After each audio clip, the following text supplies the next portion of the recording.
नमस्कार, मैं हूं आलोक त्रिपाठी और आज हम बात करेंगे उत्तर प्रदेश सरकार के cabinet minister doctor Sanjay Nishad से। डॉक्टर साहब, आपका बहुत बहुत स्वागत है ईटीवी में। बहुत बहुत बधाई आपके टीवी चैनल को और दर्शकों को जी, आप अभी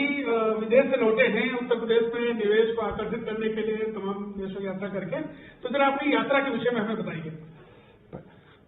पहले तो मैं उत्तर प्रदेश के शीर्ष नेतृत्व माननीय योगी जी को और देश के शीर्ष नेतृत्व माननीय मोदी जी को धन्यवाद और बधाई दूंगा भारतीय जनता पार्टी को कि एक सामान्य से जीवन जीने वाले गांव में रहने वाले व्यक्ति को अपने घर लगाया जिस तरीके से त्रेता में थे, और उत्तर प्रदेश और देश का एक ऐसा माहौल बनाया है कि जो अभी हम मैक्सिको, अर्जेंटीना और ब्राजील गए थे, ऐसे सभी मंत्री और जगह गए होंगे, सबने यहाँ के गुड गवर्नेंस की सराहना की और उन्होंने बताया कि एक तो जो हमारे भारतीय जो इन्वेस्टर हैं, खुद हमारे इंडस्ट्री जो एंटरप्रेन्योर हैं, खुद उद्यमी इस देश को छोड़कर दूसरे देश में अपने पैसे लगाए हैं, उन लोगों ने विशेष सराहना की कि नहीं, अब एक ऐसा माहौल बन गया है कि अब हम लोग खुद ही अपने पैसे को अपने देश में कुछ न कुछ लगाएंगे। तो ऐसे में एक अच्छा होता है कि अपने देश की जनता को बधाई दूं कि ऐसे नेतृत्व को स्वीकार किया कि जिन्होंने इस गुड गवर्नेंस देने में हम लोगों ने मदद की और एक ऐसा माहौल बना उत्तर प्रदेश का, एक ऐसा सिनेरियो है कि जिससे लोग अपना पैसा, क्योंकि पहले के विधानसभा क्या था और आज के विधानसभा में बहुत अंतर है। अब एक डॉक्टर, इंजीनियर, वकील, उद्यमी, पीएचडी, पोस्ट ग्रेजुएट, ग्रेजुएट, नौजवान, किसान, महिलाएं, ये आज के दिन में प्रदेश है और भय मुक्त वातावरण है जिसकी वजह से लोग पैसा लगाने के लिए तैयार हैं और निश्चित रूप से जो सरकार की हमारी जो सरकार की 1 ट्रिलियन जो इकोनॉमिक की जो लक्ष्य है वो पूरा होगा। जिन 3 देशों की यात्रा में आप गए, वहां से क्या एक मोटा मोटी कुछ संभावना आपको जताए कि कितना वहां से निवेश आ सकता है? कोई एक खाका जिस तरह का मिला आपको? देखिए, सबसे पहले तो अपने जिन उद्यमियों ने हम लोगों के इस जो रोड शो था, जो हम लोगों का प्रेजेंटेशन था सरकार का, जो हम लोग गुड गवर्नेंस के साथ साथ जो बिजनेस पॉलिसी हमारी जो बनी है, जो यहाँ 1 विंडो सिस्टम है, इजी गोइंग बिजनेस है, जो हमारी जो यहाँ की जो हर हफ्ते की जो कैबिनेट की बैठक होती है जिसमें हम पॉलिसी मेक करते हैं कि हम किस तरीके से समाज के और जनता के हितों के और व्यापारी के हितों के लिए हम ऐसा पॉलिसी बनाए जिससे कि हम उद्यमी को लगवा सकें। इसकी सराहना की प्रेजेंटेशन को उन्होंने सराहा, जैसे फिशरी सेक्टर हो, चाहे हमारे एग्रीकल्चर सेक्टर हो, चाहे डेयरी सेक्टर हो, आईटी सेक्टर हो, इथेनॉल का हो, शुगर का हो, हर एक टेक्नोलॉजी का जो भी मैन्युफैक्चरिंग का सेक्टर हो, तो फूड प्रोसेसिंग का, हर सेक्टर के व्यापारी लोग मिले, वहाँ उद्यमी मिले और लोगों ने निश्चित रूप से उन्होंने कहा कि नहीं, हम लोग एक साधारण आज के दिन में हम आपके पर आज के दिन में टेंटेटिव हो रहा है, लेकिन फाइनल हम लोग आएंगे। जो मतलब आपको एक उम्मीद है कि अच्छा खासा एक निवेश जरूर इसका कोई निकलेगा? निश्चित रूप से उन्होंने अपना प्रेजेंटेशन किया और हमारा जो प्रेजेंटेशन उनके रहे और हमारे उत्तर प्रदेश में जो माहौल है, उन्होंने जो सुपर कनेक्टिविटी है, जो हमारे निवेश के लिए जो बेसिक चीज होता है कि कनेक्टिविटी क्या है, जो हमारे 7 बड़े बड़े हाईवे हैं, एक्सप्रेस हाईवे हैं, अभी और निर्माणाधीन है, फिर हमारे इंटरनेशनल जो हमारे एयरपोर्ट हैं और भी निर्माणाधीन है, जो डोमेस्टिक एयरपोर्ट हैं ये हैं, प्लस हमारे पर्यटक जो केंद्र हैं, जैसे आगरा है, जो मथुरा है, काशी है और सिंगापुर धाम है, जो अयोध्या है और गोरखपुर, गोरखनाथ, ये ढेर सारे जो हमारे पर्यटक केंद्र हैं, जो बहुत ढेर सारा गौरवशाली इतिहास रहा, उसका और कनेक्टिविटीज का दोनों, और जो हमारी जो बिजनेस पॉलिसी है, तीनों की वजह से निश्चित रूप से उन लोगों ने उसको एक्सेप्ट किया और से आने के लिए वादा किया। अब विदेश से लौटने के बाद आपके मुख्यमंत्री और प्रधानमंत्री दोनों से मुलाकात हुई है, क्या बातें हुई आपकी? देखिए, अभी तो मुख्यमंत्री जी से हमने टाइम मांगा है, देखिए अब आजकल में मिल जाएगा। प्रधानमंत्री से मिले तो उन्होंने, मैं 2 गार्जियन हैं और लोकप्रिय नेता है पूरी दुनिया में, तो इस तरीके से उनसे आशीर्वाद, प्यार और स्नेह, मार्गदर्शन, चूंकि गार्जियन है तो मार्गदर्शन और दिशा निर्देश लेना आवश्यक हो जाता है। और प्रमुख मुद्दे, चूंकि मैं जिस कम्युनिटी से बिलोंग करता हूं, उस कम्युनिटी का प्रमुख मुद्दा एक आरक्षण का रहा है, क्योंकि अंग्रेजों ने क्रिमिनल ट्राइब्स एक्ट जो है लगाकर इनको गाड़ दिया था, फिर संविधान बना, संविधान में मझवार और तुरेहा नाम से इनका नाम अनुसूचित जाति की सूची में सूचीबद्ध है। वो लेदरमैन, वाशरमैन, फिशरमैन, तो लेदरमैन और वाशरमैन को तो मिल गया, फिशरमैन की जो उपजातियां थी उन्हें 1991 के बाद इनकी उपजातियों को पिछड़ी में डाल दिया। सपा पिछड़ी से निकाल के अनुसूचित करती थी, बसपा उस पर स्टे लेती थी, 30 साल से ऐसे खेला चलता रहा। 31 दिसंबर 2016 को सपा ने उसे पिछड़ी की सूची से भी भी निकाल कर सूचना जारी करा देता। ऐसे में प्रधानमंत्री को बताना था कि अभी गौण का किए हैं, इसलिए हमारे लोगों का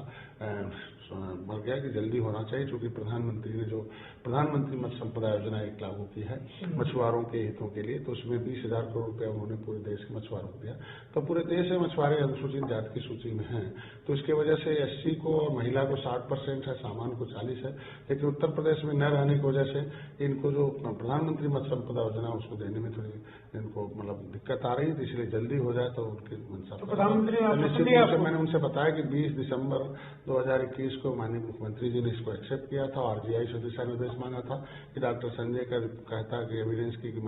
केवट मल्ला मझवार अनुसूचित जाति का हकदार है, तो RGI ने 18 जनवरी 2022 को उन्होंने एक्सेप्ट किया कि नहीं, जो डॉक्टर संजय प्रतिवेदन दी हमारे यहाँ प्रिंटेड है, इनकी गिनती केवट मल्ला के मझवार में होती रही है। लेकिन नोडल विभाग इसका सामाजिक न्याय मंत्रालय है, इसलिए उसके ऊपर भेज दिया। तो मैंने उनसे कहा भाई सामाजिक न्याय मंत्रालय से हो जाए, तो उन्होंने आश्वस्त किया निश्चित रूप से जल्दी आपके मुद्दा निर्णायक तौर पर। आपने एक लंबा संघर्ष करके आप यहाँ तक पहुंचे हैं, बड़ी आपकी यात्रा जो है वो संघर्षों भरी रही है। लेकिन अभी जो स्थितियां हैं, अभी उपचुनाव निकला है, इस उपचुनाव को जो 3 सीटों के लिए हुआ, एक संसदीय सीट थी, 2 विधानसभा सीटें थी, तो जो एक सीट जो भाजपा की थी वो सीट अभी सपा और रालोद गठबंधन जीत के ले गया, रालोद के खाते में चली गई। इसको आप हार मानते हैं, किस तरह से देखते हैं आप? अब देखिए, चूंकि ये कोई बड़ा राजनीतिक फेरबदल है। देखिए, मैं तो चूंकि 2019 में आया और सपा बसपा एक हो गई थी, फिर भी मोदी के साथ खड़ा हो गया और ऐतिहासिक जीत हुई। 2022 में भी हम लोग सीट के लिए नहीं, जीत के लिए हैं और हम 403 विधानसभाओं पर अपने लोगों को उतारना और ऐतिहासिक जीत 2022 से मिली है। अब उपचुनाव में चूंकि मैं मैनपुरी और खतौली और मैं रामपुर नहीं जा पाया था और दुर्भाग्यवश, और इसकी वजह से मैं कुछ नहीं कर सकता। अगर मैं जाता तो शायद से कुछ और होता, वहाँ का सब सुविधा का वोट ट्रांसफर होता तो मैं जीत सुनिश्चित करा देता। निकाय चुनाव की समय तैयारी चल रही है, उसमें निषाद पार्टी का क्या रुख है? क्या आप अलग से लड़ेंगे, गठबंधन का रहेगा, समर्थन करेंगे, क्या रुख है आपकी पार्टी का? देखिए, हमारा जो गठबंधन विजन और मिशन के, हम विजनरी और मिशनरी कार्यकर्ता भी हैं, हमारा सिस्टम भी है और मोदी जी का विजन है और मोदी जी का मिशन भी क्लियर है, योगी जी का भारतीय जनता, इसकी वजह से हम लोगों का गठबंधन है। पार्टी चूंकि कार्यकर्ताओं के भरोसे चलती है, कार्यकर्ता रीढ़ की हड्डी होते हैं, वही आत्मा होते हैं, वही कार्यकर्ता ही के भरोसे पार्टी चलती है और उन्हीं की बदौलत हम लोग जीत सुनिश्चित करते हैं। ये छोटा चुनाव है, कार्यकर्ताओं का चुनाव है, तो निश्चित रूप से हमारे कार्यकर्ता जहां चुनाव लड़ने की तैयारी में है और मैं बातचीत प्रदेश अध्यक्ष से, मंत्री से हो चुकी है, मुख्यमंत्री इस पहले से, तो जो भी लड़ना चाहते हैं तो ऐसे में हमने सूची बना रखी है और कुछ दे भी रखी है, कुछ इकट्ठा न किया, क्योंकि आरक्षण के मुद्दे हल हो जाए कि कहाँ किस तरीके से सिनेरियो बनता है, तो हमें पूरा उम्मीद है कार्यकर्ता चुनाव लड़के जीत सकते हैं। उस सीट को भारतीय जनता पार्टी छोड़ेगी और उस पर हमें हमारे लोगों को अवसर देगी। आपके गठबंधन का एक और हिस्सा है अपना दल, उन्होंने मांग रखी है कि जहां पर हमारे विधायक और सांसद हैं वहां से हम अपने कैंडिडेट उतारेंगे, क्या कुछ इस तरह की आपकी भी कोई मांग है? देखिए, हमारे तो कार्यकर्ता पूरे प्रदेश में हैं, पूरे 850 ब्लॉकों में मेरे पास, हर नगर में है, चूंकि नगर निगम का चुनाव है तो नगर में तो मैंने कोई विधायक जिताया नहीं है और हमने क्षेत्र में जिताया नगर पंचायत है, तो जहां हमारे जो विधायक नहीं, हम पूरे प्रदेश के मछुआरों की बात करते हैं, प्रदेश की निषाद पार्टी के कार्यकर्ता जो, क्योंकि मैं पहले all India backward and minority welfare mission का मैं राष्ट्रीय अध्यक्ष था, मैं लंबे समय तक काम किया हूँ, वाम के साथ रहा, तो मैं ऐसे में सभी बिरादरी के लोग मेरे साथ जुड़े हुए हैं। तो जहां जहां भी हमारे मछुआ समुदाय की संख्या अधिक है और जहां निषाद पार्टी के कार्यकर्ता एक्टिव हैं और कार्यकर्ता हैं और कार्यकर्ता जीत सुनिश्चित करता, हम उन जगहों पर भी हम भारतीय जनता पार्टी से आएंगे। हम विधायक की बात नहीं करते, हम अपने कार्यकर्ता की बात करते हैं। विधायक तो समीकरण फिट हुआ तो विधायक आ गए, जीत गए, बाहर से भी आए तो भी जीतने के समीकरण भारतीय जनता पार्टी का सीट मैंने लिया था, तो भारतीय जनता पार्टी के साथ रहने वाले विधायक हुए। तो आज के दिन में ढेर सारे ऐसे कार्यकर्ता हैं कि जो भले हमारा विधायक वहां नहीं है तो लेकिन वहां वो जीत सकता है और वहां कार्यकर्ता हमें पूरे 403 पर हमें जीत संगठन खड़ा है और 403 पर मैंने भारतीय जनता पार्टी 2022 में हमने वोट डलवाए। मैंने कहा था भाई मोदी जी हमारे लिए कहें भोजन भरी थाली में डॉक्टर संजय के अलावा मोदी जी को देखकर बटन दबाना मेरे 11 विधायकों ने दिया है, तो मैंने भी पूरे प्रदेश में ही कहा कि भाई कमल में मोदी जी योगी के साथ डॉक्टर संजय को देख लेना, और उन्होंने देखा और ऐतिहासिक जीत दी। तो मतलब आप लड़ना चाहते हैं तो कहीं न कहीं हाँ आपके क्षेत्र के अलावा पूरे प्रदेश में आपके कैंडिडेट होंगे, बस ज्यादा नहीं जहाँ बहुत ज्यादा हमारे जो भी कर्मठ कार्यकर्ता हैं वो चुनाव लड़ने वाले नहीं लड़ाने वाले हैं, लेकिन कुछ ऐसे हैं जो लड़के जीत सकते हैं, तो चूंकि सुनिश्चित है भाई राजनीति में भागीदारी आवश्यक है, तो बहुत कम है, कुछ न कुछ ऐसे कार्यकर्ता। इस वर्ष के कुछ ही दिन शेष हैं, नया साल आने वाला है, फिर 2024 में लोकसभा का चुनाव है। 2024 के चुनाव को लेकर आप क्या देखते हैं अपनी पार्टी को, और कहाँ देखते हैं भारतीय जनता पार्टी को कि किस तरह से वापसी कर पाएगी? देखिए, लोकतंत्र जो पहले राजा नीति बनाते थे, राजा गार्जियन हुआ करते थे राज्य के और देश के चक्रवर्ती राजा, तो राजनीति कुछ है नहीं, पब्लिक और पब्लिक के पैसे और पब्लिक के भविष्य का गार्जियनशिप है, मतलब अभिभावक है। तो पहले कैसे अभिभावक रहे हैं सब दुनिया प्रदेश को देश को पता है, और उससे जनता का मोह भंग हुआ कि भेदभाव करती थी पिछली सरकारें। अभी विजन और मिशन वाले अभिभावक हैं, तो निषाद पार्टी भी विजन और मिशन वाली पार्टी है। तो आज के दिन में निषाद पार्टी, भारतीय जनता पार्टी जो उत्तर प्रदेश में है, और पूरे देश के मछुआरे आज के दिन में लगभग डॉक्टर संजय से जुड़े हुए हैं। तो हर प्रदेशों में, क्योंकि मैं गुजरात गया था, बहुत ऐतिहासिक जहां जहां गया जीत हुई। मैं अभी दिल्ली में गया था, भले हम लेट पहुंचे, लेकिन हम जिन सीटों पर प्रचार करके आए तो उसमें एक सीट छोड़कर सभी जीते हैं। तो जहां जहां भी मछुआरे हमारे माइग्रेट कर गए या वहां भी फिशरमैन कम्युनिटीज है, उनको पूरी उम्मीद है कि निर्बल इंडियन शोषित हमारा दल, जो अंग्रेजों ने जिन्हें उजाड़ा था 578 जातियों को, ऐसे लोगों को फिर से संविधान में सुरक्षा दिलाने के लिए निषाद पार्टी खड़ी है, और निषाद पार्टी हमारी गार्जियनशिप है। तो ऐसे में भारतीय जनता पार्टी बड़ी भाई है, और इनका एक ही उद्देश्य है कि सबका साथ सबका विकास हो। और जो जब तक गरीबों की तरफ जो पिछली सरकारें थी, गरीबों का नाम लेती रही, लेकिन काम अगर किया होता तो शायद गरीबों के। आज के दिन में हम गरीबों का नाम नहीं बल्कि उनका काम करके, चाहे उनको अनाज दे रहे हों, मकान दे रहे हों, इलाज करा रहे हैं, या चाहे जो उनकी भागीदारी, जैसे हमारा मछुआ समुदाय के लोग राजनीति के शिकार हो गए, इसीलिए निर्बल हो गए। आज पहली बार है हिस्सेदार है। दिल्ली में मत्स्य मंत्रालय अलग हो गया, उत्तर प्रदेश में मत्स्य मंत्रालय। तो ये शुरुआती में दिक्कत होती है कि हम पूरे 100% नहीं सबको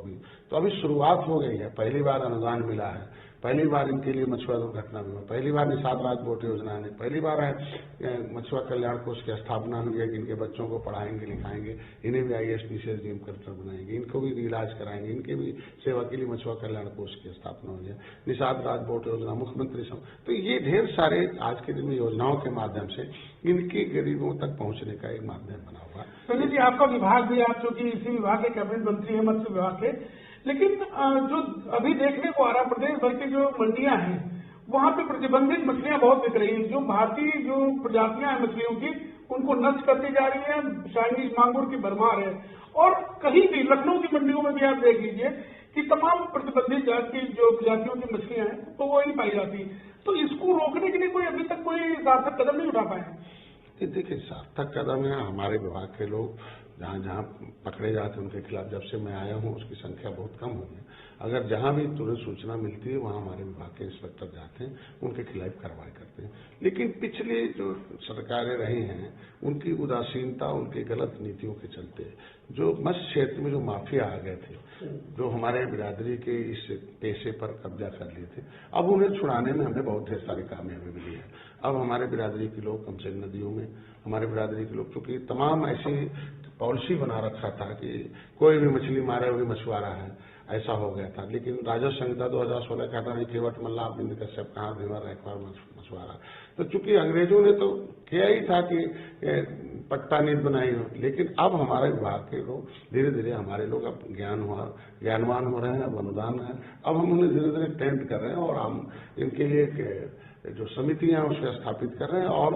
हमारे अपने विभाग को भी अब तेज करें। चूंकि एक तो आधे कर्मचारी हमारे पास है, आधे कर्मचारी से हम काम दे रहे हैं, तो अभी मैंने लिख रखा कि हमारे पास आउटसोर्सिंग की जाए, आयोग से हमारी भर्तियां पूरी की जाए, कैडर रिव्यू हो जाए। तो ऐसे में हमने प्रमोशन अभी जल्दी किया है अपने विभाग में अधिकारियों को और प्रमोशन करके जो भी हो सकता है उच्च पदों पर हो, तो उन्हें अब ऐसे कहीं भी अवसर मिलते जहां हमारे प्रतिबंधित मछलियां, उन्हें हम रुकवाते हैं और ढेर सारा हमने प्रतिबंध लगा रखा है। क्योंकि दूसरे प्रदेशों में अभी नई प्रतिबंध है, इसलिए इसी रास्ते से मतलब बांग्लादेश से और रास्ता यही है, तो चोरी छुपे अपना ट्रकों से पहुंचा। आपकी जो ये विभाग है, अब मछलियां तो पलेंगी तालाबों और नदियों में ही, और इस सरकार का एक एजेंडा भी था कि नदियों को साफ करेंगे।